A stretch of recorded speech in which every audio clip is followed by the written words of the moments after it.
घनी जंगल के बीचों बीच, जहां चांदनी रात में पेड़ों की छाया रहस्यमयी आकृतियां बनाती थीं, वहीं एक पुराना पेड़ था जिसे गांव वाले श्रापित पेड़ कहते थे।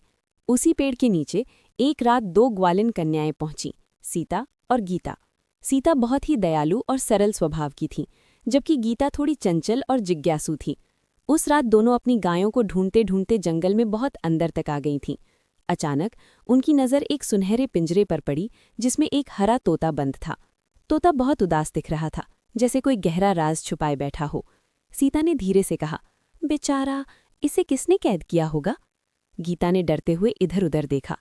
मुझे तो ये जगह ठीक नहीं लग रही, चलो यहाँ से चलते हैं।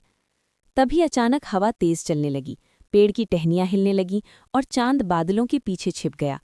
तभी उस तोते ने इंसानी आवाज में कहा, रुको, मुझे यहाँ से आज़ाद करो, मैं कोई साधारण पक्षी नहीं हूँ। दोनों लड़कियां डर गईं, लेकिन सीता का दिल पिघल गया। उसने पूछा, तुम कौन हो? तोते ने धीरे धीरे कहा, मैं एक परीलोक का राजकुमार हूँ। एक दुष्ट जादूगरनी ने मुझे श्राप देकर इस रूप में कैद कर दिया है। अगर तुमने मुझे आज़ाद कर दिया तो मैं तुम्हें एक ऐसा रहस्य बताऊंगा जिससे तुम्हारी जिंदगी बदल जाएगी। गीता को ये सुनकर लालच आ गया। उसने सोचा, अगर ये सच है तो हमें ज़रूर इसे आज़ाद करना चाहिए। लेकिन सीता ने कहा, हम इसे बिना किसी लालच के भी आज़ाद कर सकते हैं। किसी की मदद करना ही सबसे बड़ा धर्म है। जैसे ही सीता ने पिंजरे का दरवाज़ा खोला, एक तेज़ रोशनी फैली। तोता अचानक एक सुंदर राजकुमार में बदल गया।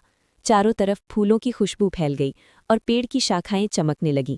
राजकुमार ने मुस्कुराकर कहा, तुम्हारी दया ने मेरा श्राप तोड़ दिया, लेकिन इस जंगल में अभी भी खतरा है।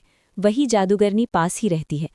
इतना सुनते ही अचानक आकाश में काले बादल छा गए और एक डरावनी आवाज़ गूंजी, किसने मेरे श्राप को तोड़ा? जादूगरनी प्रकट हो गई। उसकी आंखें लाल थीं और चेहरा क्रोध से भरा हुआ था। उसने गुस्से में कहा, तुम दोनों को इसकी सज़ा मिलेगी। गीता डर के मारे कांपने लगी, लेकिन सीता ने साहस दिखाया और कहा, हमने कोई गलत काम नहीं किया, किसी को आज़ाद करना अपराध नहीं है।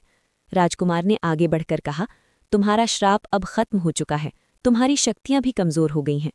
जादूगरनी ने गुस्से में हमला करने की कोशिश की, लेकिन अचानक एक तेज़ रोशनी आई और वो धीरे धीरे गायब हो गई। उसका अंत हो चुका था। जंगल फिर से शांत हो गया। चांदनी फिर से चमकने लगी। राजकुमार ने दोनों कन्याओं का धन्यवाद किया और कहा, तुम दोनों ने न सिर्फ मुझे बचाया, बल्कि इस जंगल को भी श्राप से मुक्त किया। फिर उसने उन्हें एक एक वरदान दिया। सीता को मिला सुख और शांति से भरा जीवन, और गीता को मिला समझदारी और सही गलत का ज्ञान। दोनों खुशी खुशी अपने गांव लौट आईं। उस दिन के बाद गांव में कभी कोई डर नहीं रहा और वो जंगल अब खुशियों का जंगल कहलाने लगा।